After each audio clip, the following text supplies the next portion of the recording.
ಹೆಂಗೆ ಮಾಡುತ್ತೆ ಈ ಸಣ್ಣ ಪಾಪವಾ?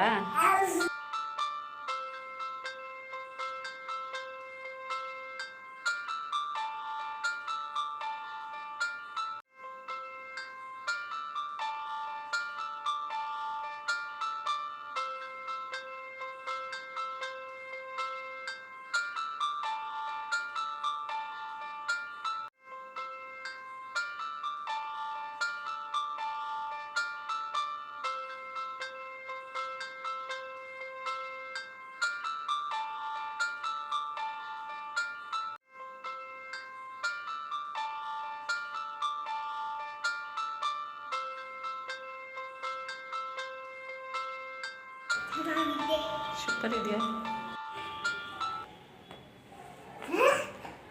ಹೆಂಗೆ ಸಣ್ಣ ಪಾಪ ಹೆಂಗೆ ಮಾಡೋದು ತೋರ್ಸ?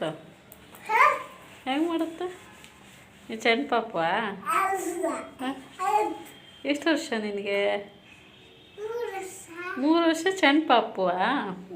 ಯಾರು ಹೇಳಿದ್ದು?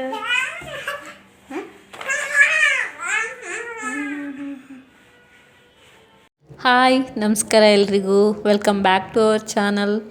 ಎಲ್ಲರೂ ಹೇಗಿದ್ದೀರಾ? ಎಲ್ಲರೂ ಚೆನ್ನಾಗಿದ್ದೀರಾ ಅಂದ್ಕೋತೀನಿ. ನಾನಿವಾಗ ಬೆಳಿಗ್ಗೆಯಿಂದ ಬ್ಲಾಗ್ ಸ್ಟಾರ್ಟ್ ಮಾಡಿದ್ದೀನಿ. ಕೆಲಸನೂ ಎಲ್ಲ ಮುಗಿಸಿದೆ. ನಾನು ಆಲ್ರೆಡಿ ಪೂಜೆ ಎಲ್ಲ ಮುಗಿಸ್ಬಿಟ್ಟು ತಿಂಡಿ ಎಲ್ಲ ರೆಡಿ ಮಾಡಿಬಿಟ್ಟು ಮನೆಯೆಲ್ಲ ಕ್ಲೀನ್ ಮಾಡಿ ಎಲ್ಲ ಕೆಲಸ ಆಯಿತು. ಚಿಕ್ಕವನಿನ್ನೂ ಎದ್ದಿರಲಿಲ್ಲ, ಇವಾಗ ಎದ್ದ.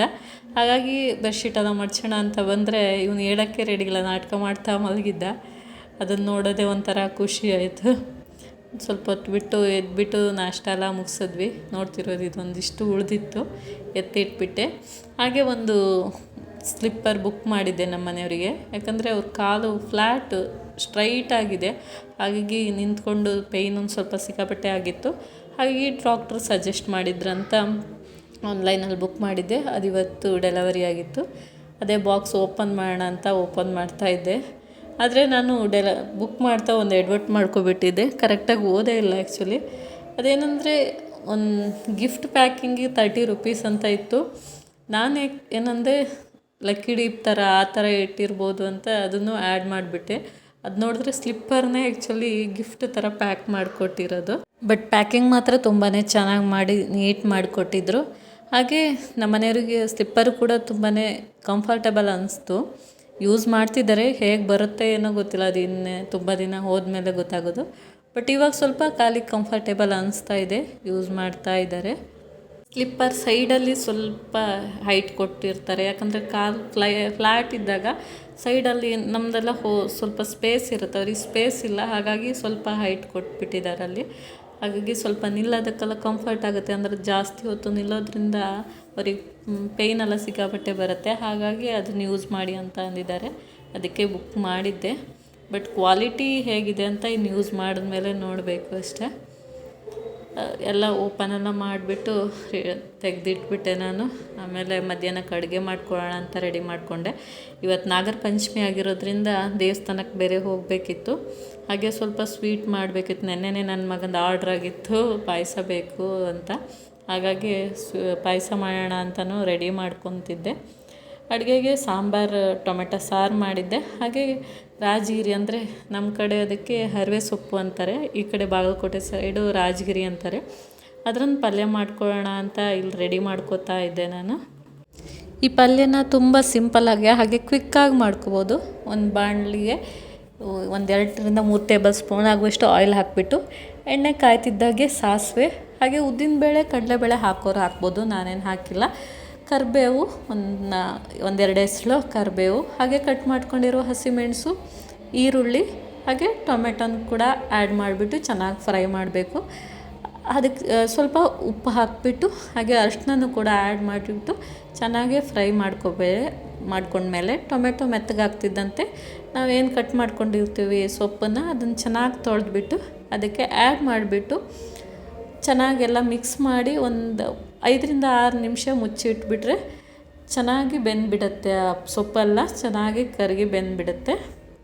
ಆವಾಗ 1 ಲಿಂಬೆಹಣ್ಣಿನ ಗಾತ್ರದ ಬೆಲ್ಲನ ಕೂಡ ಅದಕ್ಕೆ ಆ್ಯಡ್ ಮಾಡಬೇಕು. ಮೊದಲೇ ಆ್ಯಡ್ ಮಾಡಿದ್ರೂ ಪರವಾಗಿಲ್ಲ, ತೊಂದರೆ ಇಲ್ಲ, ನಾನು ಮರ್ತ್ಬಿಟ್ಟಿದ್ದೆ ಹಾಗಾಗಿ ಇವಾಗ ಹಾಕ್ತಾಯಿದ್ದೀನಿ. ಅದು ಸ್ವಲ್ಪ ಕರಗ್ತಿದ್ದಂತೆ ತುರ್ಕೊಂಡಿರೋ ಕಾಯಿ ತುರಿನೂ ಕೂಡ ಅದಕ್ಕೆ ಆ್ಯಡ್ ಮಾಡಿಬಿಡಬೇಕು. ಎಲ್ಲ ಚೆನ್ನಾಗಿ ಮಿಕ್ಸ್ ಮಾಡಿಕೊಂಡು ಒಂದು 2 ನಿಮಿಷ ಲಿಡ್ ಕ್ಲೋಸ್ ಮಾಡಿಬಿಟ್ರೆ ಪಲ್ಯ ಕೂಡ ರೆಡಿನೇ ಆಗಿಬಿಡುತ್ತೆ. ಸ್ವಲ್ಪ ಉಪ್ಪೆಲ್ಲ ನೋಡ್ಕೋಬೇಕು ಕರೆಕ್ಟ್ ಇದೆಯಾ ಇಲ್ಲ ಅಂತ. ಕಡಿಮೆ ಇದ್ದರೆ ಮತ್ತೆ ಹಾಕಿಬಿಟ್ಟು ಮಿಕ್ಸ್ ಮಾಡಿಬಿಟ್ಟು ಒಂದು 2 ನಿಮಿಷ ಮುಚ್ಚಿಟ್ಬಿಟ್ರೆ ಪಲ್ಯ ಕೂಡ ರೆಡಿನೇ ಆಗಿಬಿಡುತ್ತೆ. ಸ್ವಲ್ಪ ಹೆಲ್ತಿಗೂ ಒಳ್ಳೆಯದು, ಹಾಗೆ ತಿನ್ನೋದಕ್ಕೂ ಕೂಡ ತುಂಬಾ ಚೆನ್ನಾಗಿರುತ್ತದು. ಪಲ್ಯ ರೆಡಿ ಆಗ್ತಿದ್ದಂತೆ ಅದನ್ನು ಸೈಡಿಗೆ ಎತ್ತಿಟ್ಬಿಟ್ಟು ಅದೇ ಒಲೆಯಲ್ಲಿ ಇವಾಗ ಪಾಯಸ ಮಾಡೋಣ ಅಂತ ರೆಡಿ ಮಾಡ್ಕೊತಾ ಇದ್ದೆ. ಸಾಬೋಕ್ಕಿ ಹಾಗೆ ಶಾವಿಗೆ ಹಾಕಿಬಿಟ್ಟು ಪಾಯಸ ಮಾಡೋಣ ಅಂತ. ಸಾಬೋಕ್ಕಿನ ಬೆಳಿಗ್ಗೆನೇ ನೀರಲ್ಲಿ ನೆನೆಸಿಟ್ಬಿಟ್ಟಿದ್ದೆ. ಅದನ್ನು ಇವಾಗ ಗ್ಯಾಸ್ ಮೇಲೆ ಇಟ್ಬಿಟ್ಟು ಸ್ವಲ್ಪ ನೀರು ಹಾಕಿಬಿಟ್ಟು ಬೇಯಕ್ಕೆ ಸೈಡಲ್ಲಿ ಇಟ್ಕೊಂಡಿದ್ದೀನಿ. ಇನ್ನೊಂದು ಒಲೆಯಲ್ಲಿ ಒಂದು ಬಾಣಲಿ ಇಟ್ಬಿಟ್ಟು ಒಂದು 3 ಇಂದ 4 ಟೇಬಲ್ ಸ್ಪೂನ್ ಆಗುವಷ್ಟು ತುಪ್ಪನ ಆ್ಯಡ್ ಮಾಡ್ತಾಯಿದ್ದೀನಿ. ಆ್ಯಡ್ ಮಾಡಿಬಿಟ್ಟು ಫಸ್ಟು ಗೋಡಂಬಿನ ಚೆನ್ನಾಗಿ ಫ್ರೈ ಮಾಡ್ಕೊತಿದ್ದೀನಿ. ಇಲ್ಲಿ ಗೋಡಂಬಿ ಕೆಂಪಾಗೋ ತನಕ ಫ್ರೈ ಮಾಡಿಕೊಂಡು ಸೈಡಿಗೆ ಎತ್ತಿಟ್ಕೊತಿದ್ದೀನಿ. ಹಾಗೆ ದ್ರಾಕ್ಷಿನೂ ಕೂಡ ಚೆನ್ನಾಗಿ ಫ್ರೈ ಮಾಡ್ಕೊಡ್ತಿದ್ದೀನಿ. ಲೋ ಫ್ಲೇಮಲ್ಲೇ ಫ್ರೈ ಮಾಡ್ಕೋಬೇಕು ಇದನ್ನೆಲ್ಲ. ಹಾಗೆ ಶಾವಿಗೆನೂ ಕೂಡ ಚೆನ್ನಾಗಿ ಕೆಂಪಾಗೋ ತನಕ ಲೋ ಫ್ಲೇಮಲ್ಲೇ ಹುರ್ಕೋಬೇಕು. ನೀವು ನೋಡ್ತಿರ್ಬೋದು ನಾನು ಇಲ್ಲಿ ಹುರ್ಕೋತಾ ಇದ್ದೀನಿ. ಇಲ್ಲಿ ಲೋ ಫ್ಲೇಮಲ್ಲೇ ಇಟ್ಕೊಂಡಿದ್ದೀನಿ ಗ್ಯಾಸನ್ನು ಕೂಡ. ಈಗ ಶಾವಿಗೆನೂ ಕೂಡ ಚೆನ್ನಾಗೇ ಫ್ರೈ ಆಯಿತು. ಹಾಗಾಗಿ ಇವಾಗ ಸಾಬೋಕ್ಕಿ ಏನು ಬೇಯಕ್ಕೆ ಇಟ್ಕೊಂಡಿದ್ದೀನಿ ಅದಕ್ಕೆ ಶಾವಿಗೆನೂ ಕೂಡ ಆ್ಯಡ್ ಮಾಡ್ತಾಯಿದ್ದೀನಿ. ಎರಡೂ ಕೂಡ ಚೆನ್ನಾಗೇ ಬೇಯೋ ತನಕ ಕೈ ಆಡಿಸ್ತಾ ಇರಬೇಕು, ಯಾಕಂದರೆ ಇಲ್ಲಾಂದ್ರೆ ಅಡಿ ಹಿಡಿದು ಬಿಡುತ್ತೆ. ಅವೆರಡು ಚೆನ್ನಾಗೇ ಕುದ್ದಾದಂತೆ ನಾನು ಹಾಲನ್ನು ಕೂಡ ಮೊದಲೇ ಕುದಿಸಿ ಇಟ್ಕೊಂಡಿದ್ದೆ. ಹಾಲನ್ನು ಕೂಡ ಅದಕ್ಕೆ ಆ್ಯಡ್ ಮಾಡ್ತಾಯಿದ್ದೀನಿ. 1 ಲೀಟ್ರ್ ಹಾಲು ಹಾಕುವಷ್ಟು ಅದನ್ನು ಹಾಕ್ತಾಯಿದ್ದೀನಿ ನಾನು. ಅವು 3 ಕೂಡ ಚೆನ್ನಾಗೇ ಕುದಿಯೋ ಬರೋ ತನಕ ವೆಯ್ಟ್ ಮಾಡಬೇಕು. ಆಗಾಗ ಮಧ್ಯೆ ಕೈ ಆಡಿಸ್ತಾ ಇರಬೇಕು, ಇಲ್ಲಾಂದರೆ ಅಡಿ ಹಿಡಿದು ಬಿಡುತ್ತೆ. ಅದು ಕುದೀತಿದ್ದಂತೆ ಈ ಕಡೆ ಒಂದು ಚಿಕ್ಕ ಮಿಕ್ಸಿ ಜಾರ್ಗೆ ಒಂದು 5 ರಿಂದ 6 ಏಲಕ್ಕಿ ಹಾಗೆ ಒಂದು 2 ಟೇಬಲ್ ಸ್ಪೂನ್ ಆಗುವಷ್ಟು ಸಕ್ಕರೆ ಹಾಕಿಬಿಟ್ಟು ಚೆನ್ನಾಗಿ ನುಣ್ಣಗೆ ರುಬ್ಕೊಂಡು ಅದನ್ನು ಕೂಡ ಅದಕ್ಕೆ ಆ್ಯಡ್ ಮಾಡ್ತಾಯಿದ್ದೀನಿ. ನಾನಿಲ್ಲಿ ಸಕ್ಕರೆ ಹಾಕಿಬಿಟ್ಟು ಪಾಯಸ ಮಾಡ್ತಾಯಿಲ್ಲ, ಆ್ಯಕ್ಚುಲಿ ಬೆಲ್ಲ ಹಾಕ್ಬಿಟ್ಟು ಮಾಡ್ತಾಯಿದ್ದೀನಿ. ಬಟ್ ಯಾಲಕ್ಕಿ ರುಬ್ಬೇಕಲ್ಲ, ಅದಕ್ಕೋಸ್ಕರ ಒಂದು 2 ಟೇಬಲ್ ಸ್ಪೂನ್ ಆಗುವಷ್ಟು ಅಷ್ಟೇ ಸಕ್ಕರೆನ ಆ್ಯಡ್ ಮಾಡ್ತಾಯಿದ್ದೀನಿ ನಾನಿಲ್ಲಿ. ಅದನ್ನು ಕೂಡ ಅದಕ್ಕೆ ಆ್ಯಡ್ ಮಾಡಿಬಿಟ್ಟು ನಾವು ಏನು ಹುರ್ಕೊಂಡಿದ್ದೀವಿ ಗೋಡಂಬಿ ದ್ರಾಕ್ಷಿನ ಕೂಡ ಅದನ್ನು ಕೂಡ ಆ್ಯಡ್ ಮಾಡ್ತಿದ್ದೀನಿ. ಇಲ್ಲಿ ಎಲ್ಲವೂ ಕೂಡ ಚೆನ್ನಾಗೇ ಮಿಕ್ಸ್ ಆಗ್ತಿದ್ದಂತೆ ನಾನಿಲ್ಲಿ ಗ್ಯಾಸನ್ನು ಆಫ್ ಮಾಡಿಬಿಟ್ಟು ಲಿಡ್ ಕ್ಲೋಸ್ ಮಾಡಿಬಿಟ್ಟು ಇಟ್ಟಿರ್ತೀನಿ. ಅದು ಫುಲ್ ತಣ್ಣಗಾದ್ಮೇಲೆ ನಾನು ಅದಕ್ಕೆ ಬೆಲ್ಲನ ಆ್ಯಡ್ ಮಾಡೋದು. ಹಾಗಾಗಿ ಅದ್ರ ಮಧ್ಯೆ ನಾನು ರೆಡಿಯಾಗಿಬಿಟ್ಟು ನಾನು ಮಕ್ಕಳೆಲ್ಲ ದೇವಸ್ಥಾನಕ್ಕೆ ಹೋಗೋಣ ಅಂತ ಹೊರಟ್ವಿ. ನಾಗರ ಪಂಚಮಿ ಅಲ್ವಾ, ಹಾಗಾಗಿ ನಾಗರಿಗೆ ನಮಸ್ಕಾರ ಮಾಡಿ ಬರೋಣ ಅಂತ 3 ಜನ ಹೊರಟ್ವಿ. ನಮ್ಮ ಮನೆಯವ್ರೇನು ಬಂದಿಲ್ಲ, ಅವರು ಅಂಗಡೆಲ್ಲ ಇದ್ದರು. ನಾವು ಮಾತ್ರ 3 ಜನ ಹೋದ್ವಿ. ಅಲ್ಲಿ ಹುಡುಗರನ್ನೆಲ್ಲ ಮಧ್ಯೆ ನನಗೆ ಈ ಹುಡುಗರನ್ನ ಹಿಡಿಯೋದೇ ಸಾಕಾಗ್ಬಿಡ್ತು. ದೇವ್ರನ್ನ ನೋಡೋದಕ್ಕಿಂತ ಇವ್ರನ್ನ ನೋಡೋದೇ ಜಾಸ್ತಿ ಆಗಿಬಿಡ್ತು. ಆ ಥರ ಕುಣಿತಾ ಇದ್ರು ಇಬ್ಬರು. ದೇವರಿಗೂ ಕೂಡ ನೋಡಿ ನೀವು ನೋಡ್ತಿರ್ಬೋದು ಈ ಕಡೆ ಎಲ್ಲ ಹೇಗೆ ಪೂಜೆ ಮಾಡ್ತಾರೆ ಅಂತ. ಏನು ತಿಂಡಿ ಮಾಡ್ತಾರೆ ಎಲ್ಲದನ್ನು ತಂದು ನಾಗರ ಕಟ್ಟೆಲ್ಲ ಹಾಕ್ತಾರೆ. ನಮ್ಮ ಕಡೆಲ್ಲ ಈ ಥರ ಇಲ್ಲವೇ ಇಲ್ಲ. ಏನು ಬ್ರಾಹ್ಮಣರು ಬಂದು ಪೂಜೆ ಮಾಡೋಗ್ತಾರೆ ಅಷ್ಟೇ, ಬಿಟ್ಟರೆ ನಾವು ಯಾವ ಕಾರಣಕ್ಕೂ ನಾಗನ ಕಲ್ಲು ಮುಟ್ಟೋದೇ ಇಲ್ಲ. ಈ ಕಡೆ ಹಾಲು ಎರೆಯೋದು ಎಲ್ಲ ಮಾಡ್ತಾರೆ, ನಮ್ಮ ಕಡೆ ಎಲ್ಲ ನಾವು ಆ ಕೆಲಸ ಮಾಡೋದೇ ಇಲ್ಲ. ಯಾಕಂದರೆ ನಮಗೆ ನಾಗ ಅಂದರೆ ಭಕ್ತಿ ಇದೆ, ಭಕ್ತಿಗಿಂತ ಡಬಲ್ ಭಯ. ಯಾಕಂದರೆ ನಾವೆಲ್ಲಾದ್ರೂ ಕಲ್ಲು ಮುಟ್ಟಿದ್ರೆ ನೆಕ್ಸ್ಟ್ ಡೇ ಹಾವು ಬಂದು ಮನೇಲಿ ಕೂತ್ರು ಅದೇನು ವಿಶೇಷ ಅನಿಸಲ್ಲ ನಮಗೆ. ಹಾಗಾಗಿ ನಾವು ತಪ್ಪಿಯೂ ನಾಗರಿಗೆ ಹಾಲು ಎರೆಯೋದಾಗಲಿ ಮುಟ್ಟೋದಾಗಲಿ ಮಾಡಲ್ಲ. ಹಾಗಾಗಿ ನಾನು ಇಲ್ಲೂ ಕೂಡ ಎಲ್ಲರೂ ಮಾಡಿದ್ರು ನಾನು ಆ ಕೆಲಸ ಮಾಡೋಕ್ಕೆ ಹೋಗಲ್ಲ. ಹಾಗೆ ಅಷ್ಟರಲ್ಲೇ ನಮ್ಮ ಮನೆಯವರು ಮನೆಗೆ ಬಂದರು. ತಕ್ಷಣ ನಾವು ಕೂಡ ಮನೆಗೆ ಬಂದ್ವಿ. ಪಾಯಸಕ್ಕೆ ಬೆಲ್ಲ ಹಾಕಿರಲಿಲ್ವಲ್ಲ, ಅಷ್ಟರಲ್ಲೇ ಅದೆಲ್ಲ ತಣ್ಣಗಾಗಿಬಿಟ್ಟಿತ್ತು. ಬಂದುಬಿಟ್ಟು ಬೆಲ್ಲನೂ ಸ್ವಲ್ಪ ಕರಗಿಸ್ಬಿಟ್ಟು ಅದು ಏನು ಪಾಯಸ ರೆಡಿ ಮಾಡಿಟ್ಟಿದ್ದೆ ಅದಕ್ಕೆ ಆ್ಯಡ್ ಮಾಡಿಬಿಡ್ತೀನಿ. ಆವಾಗ ನಿಮ್ಗೆ ಆ್ಯಕ್ಚುಲಿ ಅದು ಬೆಲ್ಲದ ಪಾಯಸ ಅಂತಲೇ ಗೊತ್ತಾಗಲ್ಲ. ತಣ್ಣಗೆ ಆದಮೇಲೆ ಹಾಕಿದ್ರೆ, ಮೊದಲೇ ಹಾಕಿದ್ರೆ ಒಂದು ಸ್ವಲ್ಪ ಹಾಲು ಬಿಸಿ ಇದ್ದಾಗಲೇ ಬೆಲ್ಲ ಹಾಕಿದ್ರೆ ಒಡೆಯುತ್ತಲ್ಲ, ಆ ಥರ ಸ್ವಲ್ಪ ಆಗಿಬಿಡುತ್ತೆ. ಈಗ ತಣ್ಣಗಾದ್ಮೇಲೆ ಹಾಕಿದ್ರೆ ಏನೂ ಅನಿಸಲ್ಲ. ಸೇಮ್ ನೀವು ಏನು ಸಕ್ಕರೆ ಹಾಕಿಬಿಟ್ಟು ಪಾಯಸ ಮಾಡ್ತೀರೋ ಹಾಗೆ ಅನಿಸುತ್ತೆ. ಕಲ್ಲರು ಕೂಡ ಅಷ್ಟಾಗೇನು ಡಿಫ್ರೆನ್ಸ್ ಗೊತ್ತಾಗಲ್ಲ. ಆ್ಯಕ್ಚುಲಿ ಟೇಸ್ಟಲ್ಲೂ ಅಷ್ಟೇನು ಡಿಫ್ರೆನ್ಸೇ ಗೊತ್ತಾಗಲ್ಲ ತಣ್ಣಗಾದ್ಮೇಲೆ ಬೆಲ್ಲ ಆ್ಯಡ್ ಮಾಡಿದ್ರೆ. ಯಾಕಂದರೆ ನಾನು ಕೆಲವೊಮ್ಮೆ ಬಿಸಿ ಇದ್ದಾಗ ಹಾಕಿಯೂ ಟ್ರೈ ಮಾಡಿದ್ದೆ, ಅದೇ ಸ್ವಲ್ಪ ಡಿಫ್ರೆಂಟ್ ಅನಿಸುತ್ತೆ. ಈಗ ತಣ್ಣಗಾದ್ಮೇಲೆ ನೋಡ್ತಿರ್ಬೋದು ಸ್ವಲ್ಪ ಅಷ್ಟೇ ಕಲರ್ ಚೇಂಜ್ ಆಗುತ್ತೆ. ಎಂತ ಪಾಯಸ ಕಾవాలి. ನಮ್ಮ ಮನೆಯವರು ಊಟ ಮಾಡಿಬಿಟ್ಟು ಹೋದರು. ಈಗ ನನ್ನ ಮಗನೂ ಇನ್ನೂ ಪಾಯಸ ಬೇಕು ಅಂತ ಹಠ ಹಿಡ್ತಾ ಕೂತಿದ್ದ. ಹಾಗೆ ಎಲ್ಲರೂ ಕೂಡ ಊಟ ಮುಗಿಸ್ಕೊಂಡು ಪಾಯಸನೂ ಮಧ್ಯಾಹ್ನದಷ್ಟೊತ್ತಿಗೆ ಖಾಲಿಯಾಗೇ ಬಿಡ್ತು. ಹಾಗೆ ಮಕ್ಕಳು ಮನೇಲಿ ಇದ್ರಲ್ಲ ಸಂಜೆಗೆ ಹಾಗೆ ಏನಾದರೂ ತಿನ್ನಕ್ಕೆ ಮಾಡೋಣ ಅಂತ ಮಾಡ್ತಾಯಿದ್ದೆ. ನಂಗೆ ಉದ್ದಿನ ವಡೆ ಅಂತೂ ಬಿಡಕ್ಕೆ ಬರಲ್ಲ ಅದು, ಹಾಗಾಗಿ ಉದ್ದಲ್ಲೇ ಏನಾದರೂ ಮಾಡೋಣ ಅಂತ ರೆಡಿ ಮಾಡ್ತಾಯಿದ್ದೆ. 1-2 ಇಂಚಷ್ಟು ಶುಂಠಿ, ಹಾಗೆ ಒಂದು 3-4 ಹಸಿಮೆಣಸು, ಹಾಗೆ ಉದ್ದನ್ನು ಕೂಡ ನೆನೆಸಿ ಇಟ್ಟಿದ್ದೆ, ಅದನ್ನು ಕೂಡ ಆ್ಯಡ್ ಮಾಡ್ತಾಯಿದ್ದೀನಿ ಇಲ್ಲಿ. ಉದ್ದನ್ನು ಸ್ವಲ್ಪನೇ ಪೂರ್ತಿಯಾಗಿ ಒಂದೇ ಸಲ ರುಬ್ಕೊಂಡ್ರೆ ತುಂಬಾ ತೆಳ್ಳಗಾಗಿಬಿಡುತ್ತೆ. ಹಾಗಾಗಿ ಸ್ವಲ್ಪನೇ ಹಾಕಿಬಿಟ್ಟು ಚೆನ್ನಾಗೇ ರುಬ್ಕೋಬೇಕು.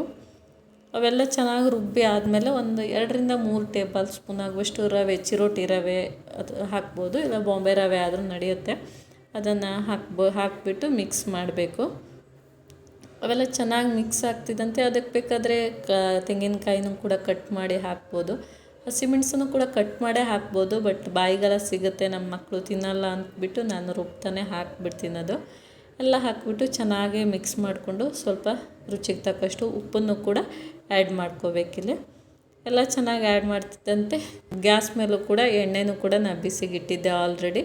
ಇವಾಗ ಅದನ್ನು ಚಿಕ್ಕದು ನಾವು ಮಂಗಳೂರು ಬಜ್ಜಿ ಹೇಗೆ ಮಾಡ್ತೀವಿ ಅದೇ ಥರ ಮಾಡಿಬಿಟ್ಟು ಎಣ್ಣೆಗೆ ಬಿಟ್ಟರೆ ಉದ್ದಿನ ವಡ ಅಲ್ಲ ಇದು, ಉದ್ದಿನ ಬೋಂಡ ಕೂಡ ರೆಡಿ. ಇದಕ್ಕೆ ನೆಂಚ್ಕೊಳ್ಳೋಕ್ಕೆ ಚಟ್ನಿ ಬೇಕು ಅಂತ ನನ್ನ ಚಿಕ್ಕ ಮಗಂದು ಆರ್ಡ್ರ್ ಆಗಿಬಿಟ್ಟಿತ್ತು. ಹಾಗಾಗಿ ಸ್ವಲ್ಪ ಕಾಯಿ ಚಟ್ನಿನೂ ಕೂಡ ನಾನು ಮಾಡಿಕೊಂಡೆ.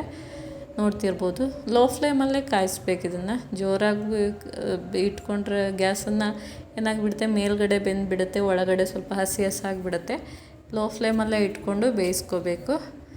ಹಾಗೆ ಎಲ್ಲದನ್ನು ಬೇಯಿಸ್ಕೊಂಡು ನಾನು ಚಟ್ನಿನೂ ಕೂಡ ರೆಡಿ ಮಾಡಿದೆ. ಅದು ತೆಗೆದ್ಬಿಟ್ಟು ಡೈರೆಕ್ಟಾಗಿ ಒಂದು ಪಾತ್ರೆಯಲ್ಲಿ ಹಾಕಿಬಿಟ್ರೆ ಆಯಿಲೆಲ್ಲ ಹಾಗೆ ಇಟ್ಬಿಡುತ್ತೆ. ಹಾಗಾಗಿ ಟಿಶ್ಯೂ ಇದ್ದರೆ ಟಿಶ್ಯೂನ ಯೂಸ್ ಮಾಡ್ಬೋದು, ಬಟ್ ನಮ್ಮಲ್ಲಿ ಟಿಶ್ಯೂ ನಾವು ಯೂಸ್ ಮಾಡಿಲ್ಲ. ಹಾಗಾಗಿ ಒಂದು ಪೇಪರ್ ಮೇಲೆ ಹಾಕ್ತಿದ್ದೀನಿ ನಾನಿಲ್ಲಿ. ನೋಡ್ತಿರ್ಬೋದು, ತುಂಬಾ ಮಾಡಿರಲಿಲ್ಲ, ಸ್ವಲ್ಪ ಅಷ್ಟೇ ಮಾಡಿದ್ದೆ. ಸಂಜೆ ಸ್ನ್ಯಾಕ್ಸಿಗಂತಲೇ ಮಾಡಿದ್ದು ನಾನು, ಇಷ್ಟೇ ಮಾಡಿರೋದು. ಹಾಗೆ ಇವತ್ತಿಗೆ ಈ ಬ್ಲಾಗ್ನೂ ಕೂಡ ನಾನು ಎಂಡ್ ಮಾಡ್ತಾಯಿದ್ದೀನಿ. ನಿಮ್ಗೆ ಈ ವಿಡಿಯೋ ಸ್ವಲ್ಪನಾದರೂ ಇಷ್ಟ ಆಗಿದ್ದರೆ ಪ್ಲೀಸ್ ಒಂದು ಲೈಕ್ ಮಾಡಿ, ಹಾಗೆ ಸಬ್ಸ್ಕ್ರೈಬ್ ಮಾಡದೆ ನೋಡ್ತಾ ಇದ್ದರೆ ಸಬ್ಸ್ಕ್ರೈಬ್ ಮಾಡ್ಕೊಳ್ಳಿ, ಹಾಗೆ ಸಪೋರ್ಟ್ ಮಾಡಿ ಅಂತ ಕೇಳ್ತಾ ಮತ್ತೆ ಸಿಗ್ತೀನಿ ಇನ್ನೊಂದು ವಿಡಿಯೋದ ಜೊತೆಗೆ. Thank you, take care and see you the next blog. ಹೆಂಗಿದ್ರು